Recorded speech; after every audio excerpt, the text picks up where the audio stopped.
আমার হাতেও দুইটা ফল অলরেডি আমি ছিঁড়ছি, মানে এর যে কাঁটাটা খুব চমৎকার। এই যে আমাদের প্রাণপ্রিয় চাষি এবং হচ্ছে আমাদের ব্যবসায়ী ভাই, সে নিজেই এই জাতটা চাষ করছেন। দাদু ভাই কি জাত চাষ করছেন? আমি এই যে জ্যোতি চাষ করেছি, লাকি সেভেন চাষ করেছি, বুঝছেন? আচ্ছা, আমাদের এগ্রিকুলার। আচ্ছা, মাশাল্লাহ।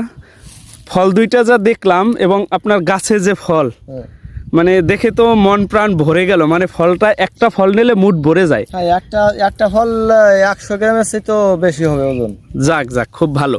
আমরা জ্যোতি দেখছি বরাবর মাচায় খুব ভালো পারফরমেন্স করছে, এখন যা দেখলাম মাচার চেয়ে মাটিতে আরো ভালো হচ্ছে নাকি? অনেক। এবং এর যে কাঁটাটা অন্য জাতের তুলনায় অনেক সুন্দর। হ্যাঁ, অন্য জাত যেরকম হয় তার চেয়ে অনেক সুন্দর হয়েছে, এটা অনেক সুন্দর হয়েছে না? হ্যাঁ। যাক, আপনি খুশি তো দাদু ভাই? হ্যাঁ, আমি খুশি, এবং আমি যাদের এই বীজ দিয়েছি জি, তারাও খুশি। যাক যাক, আপনি তো প্রায় নিজে চাষ করছেন, পাশাপাশি প্রায় 15-20 কেজি বীজ মতো বীজ বিক্রিও করছেন। যাক যাক, আমরা অনেক ভালো লাগলো আসলে।